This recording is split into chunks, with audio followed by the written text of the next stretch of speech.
تو وہ اس کے گناہوں کا کفارہ بن جاتا ہے، یعنی کہ اس کے گناہ وغیرہ اس کے ذریعے معاف ہو جاتے ہیں۔ یہ بھائی یہ کوئی معمولی چیز نہیں ہے، بہت بڑی فضیلت ہے۔ تو معلوم ہوا کہ اگر کوئی مصیبت آئے، اللہ کی جانب سے اگر کوئی آزمائش آئے تو ہمیں ثابت قدم رہنا ہے، ہمیں اللہ رب العالمین کی شکایت نہیں کرنی ہے۔ بعض لوگ کا معاملہ یہ رہتا ہے کہ اگر چند لوگ مرتے گئے، مثال کے طور پر ایک لائن سے ترتیب کے ساتھ اس کے گھر کے لوگ مرنے لگے، تو بعض لوگ نعوذ باللہ کہنے لگتے ہیں بھائی اللہ تعالیٰ کو میرے ہی گھر ملا تھا۔ حالانکہ چاہیے تو یہ تھا کہ وہ صبر کرتا اور انا للہ و انا الیہ راجعون کا ورد کرتا، اور چونکہ دنیا خود آزمائش کی جگہ ہے تو یوں ہی اللہ تعالیٰ تھوڑے چھوڑ دے گا۔ اللہ تعالیٰ خود کہتے ہیں، کل بھی میں نے اس آیت کی تلاوت کی تھی، اعوذ باللہ من الشیطان الرجیم، وَلَنَبْلُوَنَّكُمْ بِشَيْءٍ مِّنَ الْخَوْفِ وَالْجُوعِ وَنَقْصٍ مِّنَ الْأَمْوَالِ وَالْأَنفُسِ وَالثَّمَرَاتِ وَبَشِّرِ الصَّابِرِينَ، کہ ہم ضرور تم کو آزمائیں گے خوف کے ذریعے۔ آپ نے دیکھا ہوگا کہ فلسطین میں اہل غزہ کو خوف کے ذریعے آزمایا گیا، ان کے دلوں میں اسرائیل کا خوف تھا۔ دیکھیے یہاں پر ایک اعتراض لوگ یہ کرنا شروع کر دیں گے کہ بھائی تمہیں کیسے معلوم کہ اسرائیل کا خوف تھا؟ تو یہ ضروری نہیں ہے کہ اسرائیل کا خوف ہو۔ تو بھائی دیکھیے انسان کی فطرت ہے، خود اللہ کے نبی حضرت موسیٰ علیہ السلام خود سانپ سے ڈر گئے، اللہ تعالیٰ خود کہتے بھی تو ہیں اعوذ باللہ من الشیطان الرجیم لا تخف، یہ اس طرح آیت ہے سورۃ طٰہٰ میں کہ آپ ڈریے نہیں، اس کو ہم اس کو اپنی حالت میں لوٹا دیں، اس طرح آیت ہے سورۃ طٰہٰ میں، شاید اس طرح ہے قال خذها ولا تخف، کہ اللہ نے کہہ دیا کہ اس کو پکڑ لو اور ڈرو نہیں۔ معلوم ہوا کہ حضرت موسیٰ علیہ السلام سانپ سے ڈر رہے تھے، تو جب نبی ڈر سکتے ہیں ایک مخلوق سے، ایک اللہ کی بنائی ہوئی مخلوق سے، ایک رسول جب ڈر سکتا ہے تو ہم اور آپ کیوں نہیں ڈر سکتے ہیں؟ اس لیے اگر کوئی شخص میرے اس قول پر اعتراض کرتا ہے، میری اس بات پر اعتراض کرتا ہے کہ آپ یہ کہہ رہے ہیں کہ اہل غزہ کو، اہل فلسطین کو اسرائیل کا خوف تھا، تو آپ بالکل غلط کہہ رہے ہیں۔ حالانکہ میری بات غلط نہیں ہے بھائی، بہت ممکن ہے تو اس میں ایک سے ایک لوگ ایسے ہوں گے جنہیں اسرائیل کا کچھ خوف نہیں ہوگا، لیکن ہاں بھائی انسان ہے، انسانی فطرت کی وجہ سے اس کے اندر کچھ نہ کچھ خوف ضرور ہوگا۔ بہرحال اسی خوف کے ذریعے انہیں آزمایا گیا کہ کہیں اب ان کو نہ مار دیا جائے، کہیں انہیں شہید نہ کر دیا جائے۔ چونکہ اسرائیل میں یہ فلسطین میں یہ ساری چیزیں ہو چکی ہیں، اس لیے وہاں سے میں مثال دے رہا ہوں۔ حالانکہ دیکھا جائے تو خوف کے ذریعے تو بہت لوگ آزمائے جاتے ہیں۔ دشمنوں کے خوف بھائی ہمیں بھی ہوتا ہے، بھائی دشمنوں کا خوف اس کے ذریعے بھی ہم آزمائے جا سکتے ہیں، اور بھی بہت سارے خوف کی بہت زیادہ قسمیں ہو سکتی ہیں، بلکہ ہیں۔ تو میں دشمن والا میں مثال لے رہا ہوں، وَلَنَبْلُوَنَّكُمْ بِشَيْءٍ مِّنَ الْخَوْفِ وَالْجُوعِ، اور بھوک کے ذریعے بھی اللہ آزمائے گا۔ آپ نے دیکھا فلسطین میں کہ جو بھی کھانے پینے کے ساز و سامان جا رہے تھے تو اسرائیل والے اس ٹرک کو روک لے رہے تھے، یہاں تک کہ حتیٰ کہ جو بھی ساز و سامان اس ٹرک کے اندر رہا کرتا تھا وہ سب سڑ گل جایا کرتا تھا، یا پھر خود اسرائیل کے لوگ لوٹ پاٹ کر لیا کرتے تھے۔ اور آپ نے بہت ساری ویڈیوز میں فلسطینی حضرات کو دیکھا ہوگا کہ وہ زمین پر گرے ہوئے اناج کو اکٹھا کر رہے ہیں اور اسے کھا رہے ہیں۔ تو یہی ہے بھوک کی آزمائش، یہ ہے کہ اللہ تعالیٰ بھوک کے ذریعے اہل فلسطین کو آزمایا کہ آیا وہ صبر کر رہے ہیں یا شکوہ و شکایت کر رہے ہیں۔ وَنَقْصٍ مِّنَ الْأَمْوَالِ، قرآن کی آیت جیسے ہے لفظ بلفظ میں ترجمہ کر رہا ہوں، الحمدللہ یاد ہے چونکہ آیت تو اس لیے میں ترجمہ کر دے رہا ہوں۔ وَنَقْصٍ مِّنَ الْأَمْوَالِ، مال کے نقص کے ذریعے بھی اللہ آزمائے گا۔ آپ نے دیکھا فلسطین میں کہ اسرائیل نے لگاتار بم برسائے، میزائلوں کو ان کے گھروں پر چھوڑ دیا، جس کی وجہ سے ان کے مال و متاع ضائع ہو گئے، برباد ہو گئے، تہس نہس ہو گئے، تباہ و برباد ہو گئے۔ یہ بھی ایک بہت بڑی آزمائش تھی۔ اس کا ایک معنی یہ میں نے نکال لیا، وَنَقْصٍ مِّنَ الْأَمْوَالِ وَالْأَنفُسِ، جانوں کے نقص سے بھی اللہ تمہیں ضرور آزمائے گا۔ اور آپ نے دیکھا کہ فلسطین میں دادا زندہ ہے، پوتے کی لاش اس کے سامنے موجود ہے، باپ زندہ ہے، 6 مہینے 2 مہینے 10 مہینے 1 سال کے بچے کا جنازہ اس کی آنکھوں کے سامنے ہے۔ ابھی بچہ پیدا نہیں ہوا، عورت پریگننٹ تھی، حاملہ تھی، لیکن اس کے باوجود بھی اس کو مار دیا گیا۔ یہی ہے جان کی آزمائش۔ ایسے جب مواقع آ جائیں تو اس وقت ہمیں صبر کو مضبوطی کے ساتھ تھام لینا ہوگا۔ وَنَقْصٍ مِّنَ الْأَمْوَالِ وَالْأَنفُسِ وَالثَّمَرَاتِ، یہ جو پھل فروٹ ہوتے ہیں نا، ان میں نقص کر کے بھی اللہ تمہیں آزمائے گا۔ اور آپ نے دیکھا اس کے بھی کئی طریقے ہو سکتے ہیں۔ مثال کے طور پر مان لیجیے کہ میرا ایک کھیت ہے، اس میں کیڑے پڑ گئے، یا پھر سخت طوفان آ گیا، یا پھر سیلاب آ گیا، جس کی وجہ سے بہر صورت جو بھی ہو کئی شکلیں ہو سکتی ہیں ثمر اور پھل وغیرہ کے میں نقص آنے کے۔ بہر صورت کسی بھی طریقے سے یہ جو میرا کھیت تھا اس میں جو پھل لگے ہوئے تھے وہ خراب ہو گئے، جس کی وجہ سے مجھے تکلیف آئی، اور اس تکلیف کی وجہ سے بھائی مجھے صبر کرنا ہوگا۔ تو ایسے بھی اللہ آزماتا ہے۔ اور آپ نے فلسطین کی ویڈیو میں دیکھا ہوگا کہ فلسطینی حضرات کے جو کھیت کھلیان تھے انہیں بھی اسرائیل نے ان پر بھی قبضہ کیا، انہیں بھی ہتھیا لیا، یا پھر جانوروں اور مویشیوں کو چھوڑ کر کے تہس نہس کر دیا۔ تو یہ بھی ایک بہت بڑی فلسطین والوں کی آزمائش تھی۔ اور آج بھی چونکہ یہ ساری چیزیں ابھی فی الحال دبی ہوئی ہیں، فی الحال دوسرے سب ٹاپک چل رہے ہیں، تو اس وجہ سے شاید فلسطین کی ویڈیوز وغیرہ بہت کم آ رہی ہیں، بہت کم، کیونکہ فوکس فی الحال سب کا ایپسٹین فائل پر ہے۔ اور بھی بہت ساری چیزیں، یہ تیل گیس سب ہوا ہے، ایران امریکہ والا یہ سب جو جنگ ہوا تھا، ایران اسرائیل والا، سارے فوکس اسی پر ہیں۔ حالانکہ ضروری نہیں ہے کہ فلسطین پر آج حملہ نہ ہوتا ہو، بالکل ہوتا ہوگا، ضرور ہوتا ہوگا، کیونکہ اسرائیل ایک ایسی قوم ہے جو کبھی ماننے والی نہیں ہے۔ اللہ جانے کبھی لوگ مانیں گے کب نہیں مانیں گے۔ حالانکہ بہت سارے یہودی لوگ بھی اسرائیل کا ویرودھ کر رہے ہیں، اسرائیل کے خلاف ہیں۔ بہت سارے یہودی آپ کو ملیں گے امریکہ وغیرہ میں جو اسرائیل کے خلاف ہیں، اسرائیل کا جھنڈا بھی آپ کو شاید کہ چلاتے ہوئے، یہاں تک کہ وہاں کا جو لیڈر ہے نیتن یاہو، اس کے خلاف بھی لوگوں نے وہ کیا نام ہے ریلیاں نکالی ہیں، جلوس نکالے ہیں۔ مگر افسوس کے ساتھ یہ کہنا پڑ رہا ہے کہ ہمارے ہند کا ماحول یہ ہے کہ اسرائیل کے اتنے نرسنہار کے بعد، اسرائیل کے اتنے قتل و غارت گری کے باوجود بھی ہندوستان کا ایک سماج ایسا ہے جو اسرائیل کا پورا پورا کھل کر سمرتھن کرتا ہے۔ اس کی وجہ صرف یہی ہے، وہ وجہ یہ ہے کہ وہاں کے لوگ مسلمان ہیں، فلسطینی مظلوم مسلم ہیں۔ اگر یہی غیر مسلم ہوتے تو یہ لوگ دکھ جتاتے۔ اور بھائی ہمارا وزیر اعظم تو کہہ بھی گیا کہ مدر لینڈ انڈیا ہے اور فادر لینڈ اسرائیل ہے۔ خیر ان ساری چیزوں پر بحث نہ کرنا ہی بہتر ہے، کیونکہ وہ موضوع نہیں ہے اور میرا کوئی یہ خاص موضوع بھی نہیں ہے، چونکہ یہ درس حدیث ہے تو یہاں پر ادھر ادھر کی بات نہ کرنا ہی زیادہ بہتر ہے۔ تو بہرحال پھلوں کے ذریعے، پھلوں میں نقص پیدا کر کے بھی اللہ رب العالمین آزما سکتا ہے، بلکہ ضرور بھی ضرور آزمائے گا۔ اور جب آیت نازل ہوئی تو بھائی آزما بھی لیا اللہ تعالیٰ نے۔ وثمرات وبشر الصابرین، جب آزمائشیں آنے لگتی ہیں تو انسان کا کام کیا ہونا چاہیے؟ اللہ تعالیٰ نے وبشر الصابرین کے الفاظ کے ذریعے بتلا دیا کہ صبر والوں کو آپ بشارت سنا دیجیے۔ معلوم ہوا کہ ایسے مواقع جب سامنے آنے لگے، ایسے مواقع جب پیش آئیں تو ہمیں صبر کے دامن کو تھام لینا چاہیے، اور ہمیں کیا کہنا ہے؟ الذین اذا اصاب اعوذ باللہ من الشیطان الرجیم الذین اذا اصابتهم مصیبہ، جب ان لوگوں پر کوئی مصیبت واقع ہو جاتی ہے تو کیا کہتے ہیں؟ وہ لوگ کہتے ہیں انا للہ و انا الیہ راجعون۔ دیکھیں یہ کچھ لفظ زائد جو ہیں وہ ترجمہ میں آپ شامل نہ کیجیے گا، مغالطے میں نہ پڑیے گا کہ میں لفظ بہ لفظ ترجمہ کر رہا ہوں، لفظ بہ لفظ بھی قرآن کی آیت کا ترجمہ کر رہا ہوں، مگر کہیں کہیں اپنے سے ملاد دے رہا ہوں، جیسا کہ میں نے سوال یہ جملہ اس میں ایڈ کر دیا تھا ابھی کہ لوگ کیا کریں گے، اس طرح کر کے کچھ میں نے لفظ کہا تھا، تو اس لیے مغالطے میں نہ پڑیے گا۔ اور میں قرآن و حدیث کے معاملے میں بہت زیادہ محتاط رہتا ہوں اللہ کے فضل و کرم سے۔ میں نہیں چاہتا ہوں کہ قرآن و حدیث میں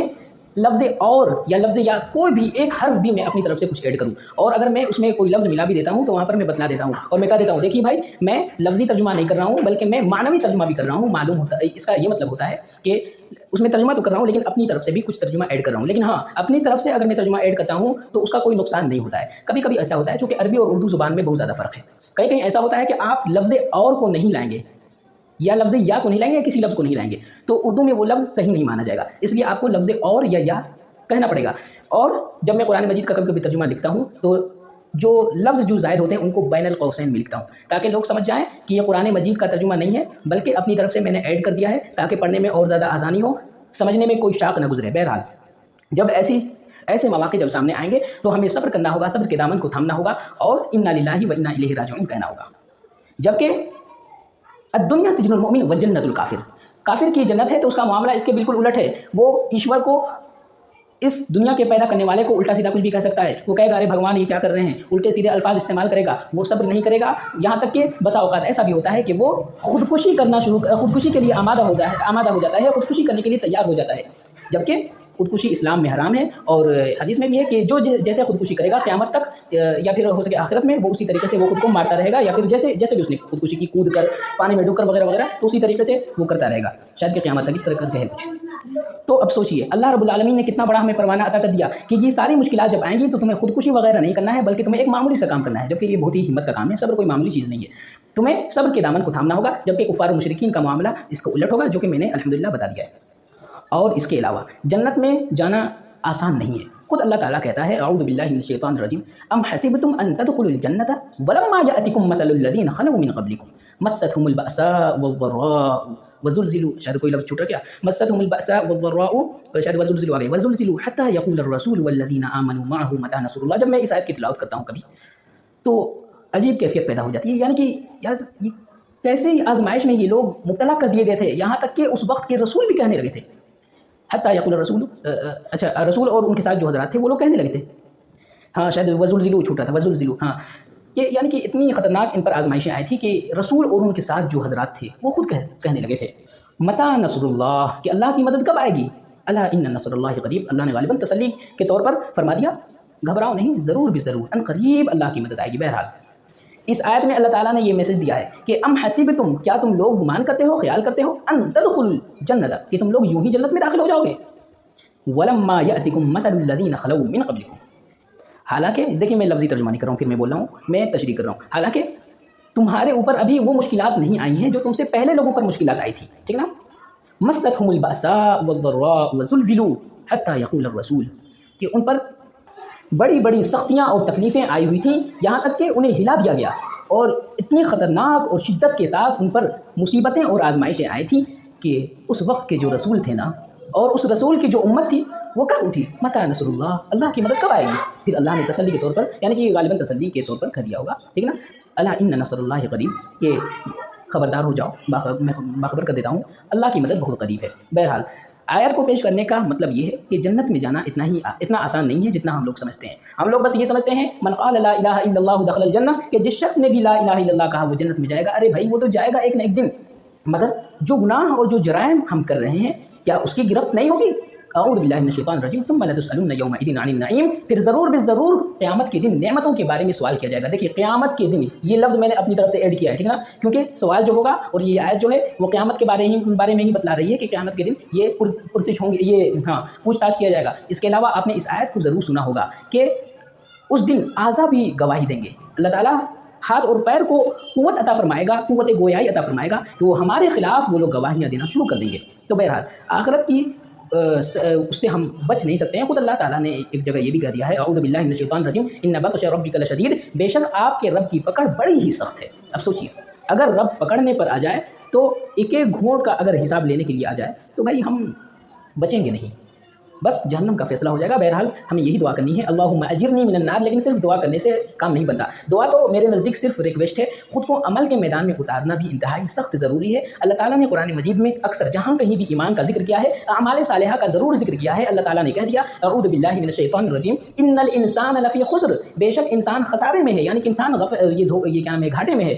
مگر کون سے لوگ ہیں جو گھاٹے میں نہیں ہیں؟ اللہ کے ذریعے استثناء کر دیا، الا الذین آمنوا، سوائے ان لوگوں کے جن لوگوں نے ایمان لایا، اور صرف ایمان ہی نہیں لایا یہ بلکہ وعملوا الصالحات، اور اعمال صالحہ بھی کیا، وعملوا الصالحات وتواصوا بالحق، حق بات کی وصیت کی، وتواصوا بالصبر، اور صبر کی وصیت کی۔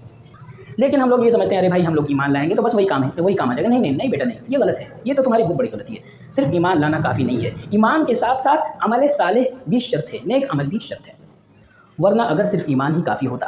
تو صحابہ کو عمل کرنے کی کیا ضرورت تھی بھائی؟ خود اللہ کے رسول کو کیا ضرورت تھی عمل کی؟ حالانکہ صحابہ نے کئی دفعہ خود کہا تھا کہ اللہ کے رسول آپ عمل کیوں کر رہے ہیں، آپ تو خود بخشائے ہیں۔ لیکن اللہ کے رسول جب ایسے سوالات کیے جاتے تھے تو اللہ کے رسول غصہ ہو جایا کرتے تھے اور کہتے تھے، اس طریقے کے الفاظ کہتے تھے کہ کیا میں اپنے رب کا شکر گزار بندہ نہ بنوں؟ معلوم ہوا کہ جب اللہ کے رسول بخشائے ہیں اس کے باوجود بھی عبادات میں سب سے آگے چل رہے ہیں۔ آپ نے دیکھا ہم لوگوں نے رمضان میں کتاب الصوم کی احادیث کو پڑھا تو اس میں ہم لوگوں نے پڑھا کہ اللہ کے رسول لگاتار صوم وصال رکھا کرتے تھے، حتیٰ کہ صحابہ بھی صوم وصال رکھنا شروع کر دیے تھے، یعنی کہ لگاتار روزے بغیر افطار اور بغیر سحری کے روزے رکھنا، یعنی کہ آج میں نے سحری کھائی اور رات میں افطار نہیں کروں گا، اگلے دن صبح میں سحری نہیں کروں گا، پھر اگلے دن پھر اس دن کی شام میں یا رات میں ہم افطار نہیں کریں گے۔ تو ایسے سے لگاتار 4 دن 5 دن تک اللہ کے رسول صوم وصال رکھا کرتے تھے۔ اب سوچیے اللہ کے رسول بخشائے ہیں، اس کے باوجود بھی اللہ کے رسول کا معاملہ ہی عجب تھا۔ لیکن ہم لوگ یہ سمجھتے ہیں کہ ان الدین یسر، الدین یسر، دین آسان ہے تو بھائی کچھ بھی کرو، الدین یسر جو حدیث ہے اس کا مطلب یہ نہیں ہے کہ دین آسان ہے تو آپ جو چاہیے کریے، دین آسان ہے انشاءاللہ میں اس کی تشریح کبھی کر دوں گا۔ دین آسان کا موٹی بات آپ سمجھ لیجیے، دین آسان ہے کا مطلب یہ سمجھیے کہ دین میں کوئی تنگی نہیں ہے، دین میں وسعت ہے۔ خود اللہ کہتا ہے اعوذ باللہ من الشیطان الرجیم لا یکلف اللہ نفسا الا وسعها۔ مجھے الحمدللہ ریفرنس کے ساتھ دلیل کے ساتھ بات کرنے میں بہت اچھا لگتا ہے، اور اللہ کا شکر ہے کہ مجھے قرآن مجید کا فوراً یاد آ جاتی ہے، اور مجھے بہت زیادہ مزہ آ جاتا ہے جب قرآن کی آیت یاد آتی ہے۔ تو اللہ تعالیٰ خود کہتے ہیں کہ لا یکلف اللہ نفسا الا وسعها، کہ اللہ تعالیٰ کسی بھی نفس کو، کسی بھی جان والی چیز کو اس کی وسعت سے زیادہ کا پابند اور مکلف نہیں بناتا۔ اللہ تعالیٰ نے دیکھا بھائی، اللہ تعالیٰ خوب جانتا ہے، اللہ تعالیٰ جانتا ہے کہ ہم دن بھر میں 5 وقت کی نماز پڑھ لیں گے، فرض کر دیا۔ دیکھا کہ جس کے اندر استطاعت ہے وہ حج کے لیے جا سکتا ہے، فرض کر دیا بھائی، کچھ شرائط بھی اس کے ہیں۔ دیکھا اللہ تعالیٰ دیکھا کہوں تو غلط جملہ، صحیح جملہ نہیں ہے، دیکھا کیا اللہ تعالیٰ تو خوب جانتا ہے، اس کو دیکھنا کیا، وہ تو اپنے اس کے بھائی سارے علم کے خزانے اسی کے پاس ہے۔ اللہ تعالیٰ جانتا ہے کہ انسان صبح سے لے کر رات تک روزے رکھ سکتا ہے، بھوکے پیاسے رہ سکتا ہے، تو اللہ نے صوم رمضان یعنی کہ رمضان کے روزے کو فرض کر دیا بس۔ اور ہاں، سفر اور بیماری میں اللہ رب العالمین نے رخصت دے دیا کہ نہیں تم روزہ مت رکھو، تمہیں روزہ نہیں رکھنا ہے، دوسرے ایام میں روزے رکھو۔ میں خود اس رمضان میں ایک روزہ میں نے چھوڑا تھا کیونکہ میں سفر پر تھا، سفر پر گیا، چونکہ اللہ نے رخصت دیا، باقاعدہ اللہ نے حکم دے دیا ہے کہ دوسرے ایام میں آپ پورے روزہ کریے گا، تو چونکہ میں سفر میں تھا روزہ میں نہیں رکھا۔ انشاءاللہ اس کی قضا رکھنا ہے کسی دن جب ٹھنڈا کوئی کچھ موسم ہو جائے تو۔ ایک حدیث میں سوچا 3 حدیث پڑھوں گا، ایک حدیث کی تشریح کرتے کرتے نہ جانے کتنے وقت گزر گئے، اور عشاء کی اذان بھی ہو گئی اور نماز کا وقت بھی انتہائی قریب ہے، انشاءاللہ نماز پڑھا جائے گا، اس حدیث کا تھوڑا سا وہ اور کر لیا جائے، یہ تشریح اور کر لی جائے۔ تو یہی کہہ رہا تھا کہ دین میں جو ہوتی ہیں یہ دین میں جو آسانی ہے، تو ایک طریقے سے یہ سمجھیے کہ پانی، اگر دیکھیے نماز پڑھنے سے پہلے وضو فرض ہے، اور وضو پانی سے ہوتا ہے، اگر پانی نہ ملے تو ہمیں تیمم پاک مٹی سے کرنا ہوگا۔ تو الدین یسر، دین آسان ہے کا مطلب یہی ہے۔ ہمارے اندر اتنی سکت نہیں ہے کہ ہم کھڑے ہو کر کے نماز پڑھیں۔ اللہ کے رسول نے ہمیں اختیار دے دیا اور کہہ دیا کہ اگر تم کھڑے ہو کر نماز نہیں پڑھ سکتے ہو تو بیٹھ کر پڑھو، بیٹھ کر نہیں پڑھ سکتے ہو پوری آپ کو وہ چیز مل جائے گی، ایسے پڑھو، ایسے نہیں تو ایسے پڑھو، ایسے نہیں تو ایسے پڑھو۔ تو دین آسان ہے کا مطلب یہ ہے، نہ کہ ہم جو سمجھیں وہ ہے۔ بسم الله الرحمن الرحيم. باب ما جاء أن الدنيا سجن المؤمن وجنة الكافر. وبه قال حدثنا قتيبة بن سعيد قال حدثنا عبد العزيز عن الدراوردي عن العلاء عن أبي هريرة رضي الله عنه أنه قال قال النبي صلى الله عليه وسلم الدنيا سجن المؤمن وجنة الكافر. وبه قال حدثنا عبد الله بن مسلمة بن كعنب قال حدثنا سليمان بن بلال عن جعفر عن النبي عن جابر بن عبد الله رضي الله عنه أن رسول الله صلى الله عليه وسلم مر بالسوق داخلا من بعض العالية والناس كفنته فمر بجدي أسك ميت فتناوله فأخذ بأذنه ثم قال أيكم يحب أن هذا له بالدرهم؟ قالوا ما نحب أنه لنا بشيء وما نصنع به. قال أتحبون أنه لكم؟ قالوا والله لو كان حجا كان عيبا فيه لأنه أسك فكينه وهو ميت. فقال فوالله للدنيا أهون على الله من هذا عليكم. وبه قال حدثني محمد بن مثنى العنزي وإبراهيم بن محمد بن عرعرة السامي قال حدثنا عبد الوهاب يعني الثقفي عن جعفر عن أبيه عن جابر رضي الله عنه عن النبي صلى الله عليه وسلم بمثله غير أن في حديث الثقفي فلو كان حيا كان هذا السكك به عيبا. دیکھیے، ایک مرتبہ اللہ کے رسول صلی اللہ علیہ وسلم مدینہ کے کسی بالائی جانب سے داخل ہوتے ہوئے بازار سے گزر رہے تھے اور اللہ کے رسول کے آس پاس صحابہ کی جماعت تھی، صحابہ وغیرہ تھے۔ تو اسی اثناء میں اللہ کے رسول صلی اللہ علیہ وسلم نے حقیر سے کانوں والے مرے ہوئے میمنے کے پاس سے گزرے۔ چنانچہ جب اس کے پاس سے گزرے تو اللہ کے رسول نے اس کے کان کو پکڑا اور اٹھایا اور کہہ دیا، بلکہ پوچھا کہ تم میں سے کون شخص اسے 1 درہم کے بدلے لینا پسند کرے گا؟ صحابہ نے کہا کہ ہمیں کسی چیز 1 درہم تو چھوڑیے، ہم تو کسی بھی چیز کے بدلے اسے ہم لینا پسند نہیں کریں گے، اور ہم اسے لے کر کریں گے بھی تو کیا کریں گے؟ تو اللہ کے رسول نے کہا کہ کیا تم پسند کرتے ہو کہ یہ تمہیں مل جائے؟ پہلے تو اللہ کے رسول نے یہ کہا کہ کون 1 درہم یا کون درہم کے بدلے خریدے گا؟ صحابہ نے کہا کہ کوئی شخص اسے لینا پسند نہیں کرے گا۔ پھر اللہ کے رسول نے کہہ دیا کہ فری فوکٹ میں، یعنی کہ بغیر کسی عوض کے، بغیر کسی معاوضہ کے کوئی شخص اس میمنے کے بچے کو لینا پسند، اس بکری کے بچے کو لینا پسند کرے گا۔ میمنا وہ تو خود بکری کا بچہ ہوتا ہے، تو میمنا کا بچہ نہیں ہو سکتا، اس لیے وہ غلط میں بول دیا، ٹھیک ہے نا، زبان پھسل جاتی ہے کبھی کبھی۔ بہرحال جب اللہ کے رسول نے یہ دوسرا سوال کیا تو صحابہ نے عرض کیا، صحابہ نے جواب دیا، اللہ کی قسم اگر یہ زندہ ہوتا تب بھی اس میں عیب تھا، کیونکہ اس کے کان وغیرہ چھوٹے تھے، اور دوسری بات یہ ہے کہ کیونکہ یہ تو ایک حقیر کانوں والا جانور ہے، پھر جب یہ مر گیا ہے تو کس کام کا ہے؟ اور میں نے بتایا بھی کہ چونکہ اس کے کان وغیرہ چھوٹے تھے تو اس وجہ سے اس میں عیب تھا، جس کی وجہ سے صحابہ اسے لینا پسند نہیں کر رہے تھے۔ تو اس کے بعد اللہ کے رسول نے کہہ دیا، اور دوسری بات یہ ہے کہ یہ خود مرا ہوا ہے، اس میں عیب پر عیب آ گئے۔ تو اللہ کے رسول نے جب صحابہ کے جواب کو سنا تو اللہ کے رسول نے کہہ دیا کہ اللہ کی قسم جتنا تمہارے نزدیک یہ حقیر ہے، اللہ کے نزدیک دنیا اس سے زیادہ حقیر ہے۔ یہاں پر ایک اشکال اور اعتراض یہ ہو سکتا ہے کہ اللہ کی بنائی ہوئی مخلوق کے اندر نقص نکالنا جائز نہیں ہے،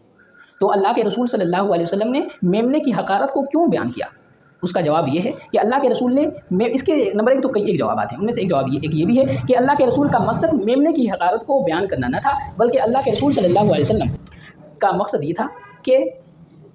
وہ اس میمنے کی آڑ میں دنیا کی حیثیت کو، دنیا کی قدر و منزلت کو بیان کر سکیں، دنیا کی کتنی حیثیت ہے اس کو اللہ کے رسول بیان کر سکیں، اس لیے اللہ کے رسول نے میمنے کو اٹھایا اور میمنے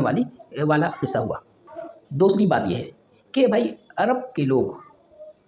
ایک طرح سے ماڈرن قسم کے لوگ ہوتے تھے، اور کوئی بھی عربی یہ پسند نہیں کرتا کہ جس جانور کے اندر نقص ہو اسے ہم خریدیں یا بیچیں، تو اس وجہ سے بھی صحابہ نے اسے حقیر وغیرہ کہا، ورنہ نعوذ باللہ نہ تو اللہ کے رسول کا مقصد تھا اور نہ ہی امید کی جا سکتی ہے، اور نہ ہی صحابہ کا مقصد تھا اور نہ ہی امید کی جا سکتی ہے کہ وہ اللہ کی بنائی ہوئی چیزوں میں وہ عیب جوئی تلاش کریں یا عیب نکالیں، یہاں تک کہ شاید کہ کھانے میں بھی نقص نکالنے سے اللہ کے رسول نے منع کیا ہے۔ تو اگر اللہ کے رسول نے کھانے میں نقص نکالنے سے اگر منع کیا ہے تو کھانا نمبر 1 تو دیکھیے، کھانا ایک ہوتا ہے کہ قدرتی طور پر ایک آتا ہے، اب چاول وغیرہ کو ہم لوگ بناتے ہیں تو اس میں قدرتی چیز میں ایک انسانی چیز شامل ہو گئی، یعنی کہ انسان نے بنایا، تو انسان کی بنائی ہوئی چیز میں جب ہم نقص نہیں نکال سکے، یعنی اس کھانے والی چیز کے تحت، تو اللہ کی بنائی ہوئی چیز میں نقص نکالنا وہ تو بہت ہی عجیب بات ہو جائے گی۔ اور میں نے بارہا کہہ بھی دیا، کئی بار کہا کہ اللہ کے رسول کا نعوذ باللہ یہ مقصد نہیں تھا، بلکہ اللہ کے رسول کا مقصد یہ تھا کہ وہ اس دنیا کی حقیقت کو بیان کریں، اس دنیا کی حقیقت کو بتلائیں۔ اور اس طریقے کی آیت بھی ہے کہ دنیاوی زندگی تو محض کھیل و کود ہے، اور ایک آیت ہے اعوذ باللہ من الشیطان الرجیم والآخرۃ خیر وابقیٰ، کہ آخرت بہتر اور باقی رہنے والی ہے۔ معلوم ہوا کہ دنیا کی کوئی حیثیت نہیں ہے، دنیا کا کوئی مرتبہ اور مقام نہیں ہے، دنیا تو صرف اور صرف اللہ نے انسان کو جانچنے کے لیے بنایا ہے، اور موت اور زندگی کے مقصد کو اللہ تعالیٰ نے بتلا دیا کہ موت اور زندگی کو میں نے کیوں پیدا کیا۔ اعوذ باللہ من الشیطان الرجیم الذی خلق الموت والحیاۃ لیبلوکم ایکم احسن عملا، کہ جس نے موت اور زندگی کو پیدا کیا تاکہ وہ جانچے، تمہارا امتحان لے کہ تم میں سے کون سب سے بہتر عمل کرتا ہے۔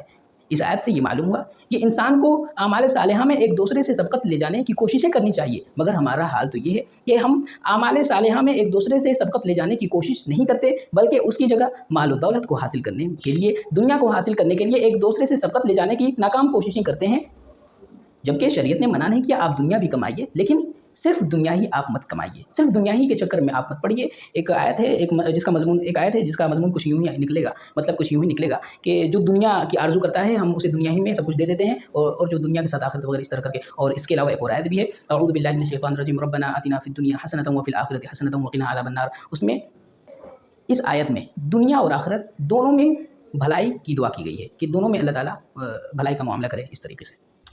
اور اس سے اوپر اور یا نیچے ایک آیت ہے وما لہ فی الآخرۃ من خلاق کر کے آیت ہے، تو اس کو آپ ذرا دیکھنا پڑے گا مجھے۔ اس میں شاید اس طرح کر کے ہو سکے مضمون ہو کہ جو دنیا وغیرہ یا جو دنیا ہی کو مانگے تو اس کے لیے آخرت میں کوئی حصہ نہیں، شاید اس طرح کر کے ممکن ہو، چونکہ قرآن مجھے یہ آیت پڑھے بہت دن ہو گئے تو اس لیے مجھے یاد نہیں آ رہی ہے، قرآن مجید کی آیت بھلا دی گئی۔ اور ہاں دیکھیے قرآن مجید دیکھیے اللہ کے رسول نے منع کیا ہے کہ تم میں سے کوئی بھی شخص یہ نہ کہے کہ میں قرآن مجید کی فلاں آیت بھول گیا، بلکہ یہ کہہ دے کہ فلاں آیت بھلا دی گئی، ٹھیک ہے نا، کیونکہ قرآن مجید کی آیت کوئی بھولتا نہیں بلکہ بھلوا دیا جاتا ہے۔ بہرحال اور اللہ کے رسول کا یہ بھی مقصد رہا کہ دنیا کی حقارت کو جب بیان کر دیں گے تو دنیا سے محبت صحابہ کے اندر جو بھی اگر ابھی باقی وغیرہ ہوگی وہ ساری محبت نکل جائے گی، اور آخرت سے محبت ہو جائے گی، اور پھر آخرت سے جب محبت ہوگی تو دنیا میں ہم لوگ جو امتحان دے دنیا میں ہم لوگ اعمال صالحہ کریں گے، نیک اعمال کریں گے، اور آخرت کے لیے اس کے ذریعے ہم لوگ ذخیرہ بنا کر تیار کر لیں گے۔ جبکہ ہمارا معاملہ اس کے الٹا ہے، ہم لوگ نیکی میں ایک دوسرے سے آگے بڑھنے کی کوشش نہیں کرتے ہیں، بلکہ دنیا کو اکٹھا کرنے کے لیے آخرت کی کوشش کرتے ہیں۔ اور میں نے بتلا دیا کہ حلال کمانے کی اسلام میں ہمارے شریعت مطہرہ میں ترغیب دی گئی ہے۔ ہم جتنا چاہیں حلال مال کمائیں، لیکن ہاں حلال مال جب کمائیں تو ہمارے اوپر پھر کچھ فرائض بھی ہوتے ہیں کہ ہم مسافروں پر خرچ کریں، غریبوں محتاجوں پر خرچ کریں، زکوٰۃ جو ہر حال میں فرض ہے، اور جتنا مال زکوٰۃ میں نکل رہا ہے تو وہ جتنا فرض کیا گیا ہے زکوٰۃ ہماری حیثیت کے مطابق وہ ہر حال میں ادا کریں، اور اپنے ہاتھ کو اتنا زیادہ کھلا ہوا نہ چھوڑ دیں کہ سب کچھ دے ڈالیں، حتیٰ کہ ہم محتاج ہو جائیں اور دوسروں سے مانگنا شروع کر دیں کہ میرے پاس پیسہ نہیں ہے میں نے خرچ کر دیا، اور نہیں اتنا اپنے ہاتھ کو تنگ کر لیں کہ خود پر بھی خرچ نہ کریں، بلکہ خود پر بھی کیجیے اور دوسروں پر بھی خرچ کیجیے، لیکن ایک لمٹ ہے، نہ کم نہ زیادہ، آپ پیسہ بچا کر بھی رکھیے، پیسہ خرچ بھی کریے، یعنی کہ میانہ روی اختیار کیجیے، لیکن صرف مال کی تما میں، مال کی حرص میں رہنا انتہائی بے غیرتی ہے اور انتہائی خبیثانہ عمل ہے۔ چلیں ایک آیت یاد آ رہی تھی، انشاءاللہ اگلی حدیث میں اسے میں پڑھ دوں گا، مال ہی کے سلسلے میں تھی۔ وبه قال حدثنا هتاب بن خالد قال حدثنا همام قال حدثنا قتادة عن مطرف عن ابيه رضي الله عنه انه قال اتيت النبي صلى الله عليه وسلم وهو يقرأ اعوذ بالله من الشيطان الرجيم الهاكم التكاثر قال يقول ابن ادم مالي قال وهل لك يا ابن ادم من مالك إلا ما أكلت فأفنيت أو لبست فأبليت أو تصدقت فأمضيت. وبه قال حدثنا محمد بن المثنى وابن بشار قال حدثنا محمد بن جعفر قال حدثنا شعبة وقال جميعا قال حدثنا ابن أبي عدي عن سعيد حدثنا ابن المثنى قال حدثنا معاذ بن هشام قال حدثنا أبي كلهم عن قتادة عن مطرف عن النبي رضي الله عنه أنه قال انتهيت إلى النبي صلى الله عليه وسلم فذكر بمثل حديث همام. اگر کوئی شخص تلاوت کر رہا ہو تو اس کے پاس جانے میں کوئی مذائقہ نہیں ہے، کوئی حرج نہیں ہے، اور تلاوت والا اگر ضرورت کے بقدر یا پھر دینی مسائل پر گفتگو کرنا شروع کر دے تو اس میں بھی کوئی قباحت نہیں ہے، کوئی حرج نہیں ہے۔ یہاں پر حدیث دیکھیے، مطرف اپنے والد محترم سے روایت کرتے ہیں رضی اللہ عنہ، وہ کہتے ہیں کہ میں اللہ کے رسول کی خدمت میں حاضر ہوا، درحال کہ وہ یقرأ الہاکم التکاثر، درحال کہ وہ سورہ تکاثر کی تلاوت فرما رہے تھے۔ اللہ کے رسول نے کہہ دیا یقول ابن آدم، ابن آدم یعنی آدم علیہ السلام کی اولاد کہتی ہے مالی مالی، میرا مال میرا مال۔ قال، اللہ کے رسول نے کہہ دیا وہل لک یا ابن آدم من مالک الا ما اکلت فافنیت، حالانکہ ابن آدم کے لیے مال میں سے وہی تھا جو اس نے کھایا اور فنا کر دیا، او لبست فابلیت، یا پہنا اور پرانا کر دیا، او تصدقت فامضیت، یا صدقہ کیا اور صدقہ کے ذریعے اسے آگے بھیج دیا۔ معلوم ہوا کہ مال جو انسان مال کی محبت میں انتہائی گرفت ہے، بلکہ یہ کہیے کہ مال کی محبت میں انسان گرفتار ہو چکا ہے۔ اور سورہ عادیات میں اللہ نے صاف کہہ دیا اعوذ باللہ من الشیطان الرجیم وَإِنَّهُ لِحُبِّ الْخَيْرِ لَشَدِيدٌ، اور بلا شبہ انسان مال کی محبت میں انتہائی سخت ہے۔ اور اللہ کے رسول نے کہہ دیا کہ انسان مال کہتا ہے میرا مال میرا مال، جبکہ ابن آدم کے لیے وہی ہے کہ اس نے کھایا اور فنا کر دیا۔ جیسا کہ میں اپنے لیے کوئی چیز خریدوں، کوئی ساز و سامان خریدوں، اس کو کھاؤں، ساز و سامان نہ کیجیے، میں کھانے والی چیز خریدوں یا اپنے مال کے ذریعے کسی چیز کو منگواؤں اور کھا لیا فنا کر دیا، وہ میرے لیے ہوا۔ دوسری چیز یہ ہے کہ میں کسی ساز و سامان کو منگواؤں، پہننے والی چیز، اوڑھنے والی چیز وغیرہ وغیرہ، اس کو میں مال کے ذریعے منگواؤں اور پہن کر کے بوسیدہ کر دوں، تو وہ میرے لیے تھا۔ اور تیسرا یہ کہ میں اللہ کے راستے میں اللہ کی رضا کی خاطر میں نے مال کو صدقہ کیا، مال کو خرچ کیا، تو وہ میرے لیے آخرت کے لیے ذخیرہ بن گیا۔ اس کے علاوہ جو بھی مال میرا بچا ہوا ہے وہ میرے لیے نہیں ہے، بلکہ میں نے چھوڑا ہے اپنے مال کو، تو وہ اس شخص کے لیے ہے جو اس کا وارث بنے گا۔ تو جب اتنی محدود چیز کے لیے یہ ایک مال ہے تو ہم مال کیوں کریں؟ اور مجھے حیرت بھی ہوتی ہے خاص کر بخیل لوگوں پر کہ وہ لوگ مال کو اکٹھا کرتے جا رہے ہیں 1 لاکھ 2 لاکھ 5 لاکھ 10 لاکھ۔ ارے بھائی، جو خود کے لیے جو تم خرچ کرو گے، خود پر جو خرچ کرو گے، یا خود کے لیے جو خرچ کرو، خود کے لیے میں یہ آ گیا کہ میں نے اپنے لیے یعنی کہ میں نے آخرت کے لیے میں نے وہ کر لیا، کچھ خرچ کر لیا، تو بھائی اس کا سمجھ میں آتا ہے۔ لیکن جو مال ہم چھوڑیں گے وہ میرے کسی کام کا نہیں ہوگا، تو پھر آخر مال سے اتنی چاہت، مال سے اتنی محبت کیوں ہے؟ ہاں، آپ مال کو اکٹھا ضرور کیجئے، مگر ایک لمٹ میں، شریعت کے دائرے میں رہ کر اکٹھا کیجئے، تاکہ آنے والی زندگی میں اور آپ کی آل اولاد میں وہ چیز جاری رہے۔ اور آپ نے دیکھا بھی ہوگا کہ اللہ کے خاص بندے حضرت خضر علیہ السلام نے اس دیوار کو اسیر نو تعمیر کر دیا یا کھڑا کر دیا، جس دیوار کے نیچے یتیم کے باپ کا مال تھا۔ معلوم ہوا کہ ان لوگوں نے ضرور اکٹھا کیا ہوگا مال، تبھی تو بچا تھا، یا پھر اور بھی بہت ساری شکل و صورت ہو سکتی ہیں۔ بہرحال کہنے کا مقصد اور مطلب یہ ہے کہ مال کی حرص بہت زیادہ اپنے اندر نہیں رکھنی چاہیے، اور دنیا سے محبت حد سے زیادہ نہیں ہونی چاہیے۔ جو بھی کام ہم کریں ایک لمٹ میں رہ کر کے کریں، اسلام کے دائرے کے مطابق ہر کام کو، ہر عمل کو ہم انجام دیں۔ اور میں نے کئی بار کہا کہ مال کمانا کوئی برا نہیں ہے، حلال طریقے سے مال کمانے کی ترغیب دی گئی ہے۔ آپ مال اکٹھا کیجئے، مگر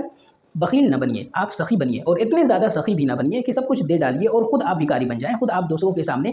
تنگدستی والا ہاتھ پھیلانے کے لیے مجبور ہو جائیں، بلکہ آپ میانہ رویہ اختیار کیجئے، اور جو محتاج حضرات ہیں انہیں لمٹ میں رہتے ہوئے شریعت کے مطابق دیتے رہیں، اور دل میں ذرہ برابر بھی ریاکاری نہیں ہونی چاہیے۔ اور آپ نے یہ حدیث بھی ضرور سنی ہوگی کہ اللہ تعالیٰ کل قیامت کے دن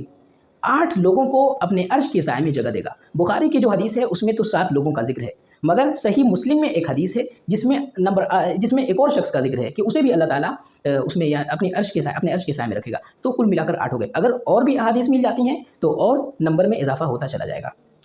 صحیح مسلم میں یہ ہے کہ اس شخص کو بھی اللہ تعالیٰ عرش کے سائے میں جگہ دے گا جو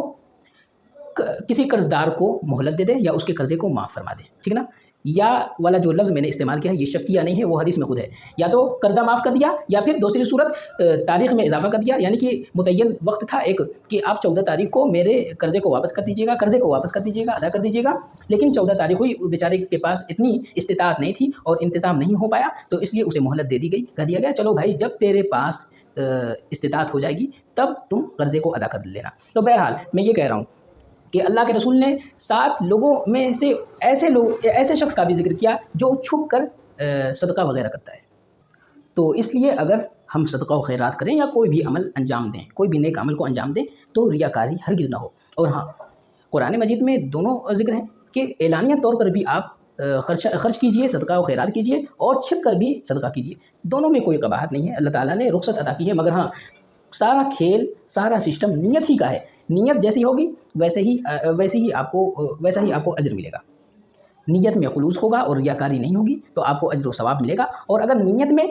کھوٹ ہوگا، نیت میں خلوص نہیں ہوگا اور خاص کر ریاکاری ہوگی تو آپ کو ثواب کی جگہ گناہ بھی ملے گا، اور کل قیامت کے دن پکڑ بھی ہوگی، اور آپ کا مال ایک طریقے سے ضائع بھی ہوگا، گرچہ اس کی آپ نے مدد کی مال دے کر کے، مگر وہ آپ کا مال ضائع ہو گیا کیونکہ آپ کو ثواب ملا ہی نہیں، کیونکہ آپ کی نیت ریاکاری کی تھی، اور ریاکاری کو اللہ کے رسول صلی اللہ علیہ وسلم نے چھوٹا شرک بتلایا ہے۔ بہرحال اب بس کرتے ہیں، 3 حدیث ہوئی، اب دیکھیں اب کب حدیث ہم لوگ پڑھتے ہیں، اور کوئی ضروری نہیں ہے کہ اور نہ تو میں وقت متعین کروں گا کہ کب پڑھنا ہے آئندہ کل، یا لگاتار پڑھنا ہے یا نہیں پڑھنا ہے، اور کتنی حدیث پڑھنا ہے کوئی متعین اور فکس نہیں ہوگا، جب دل کرے گا انشاءاللہ ہم پڑھ دیں گے۔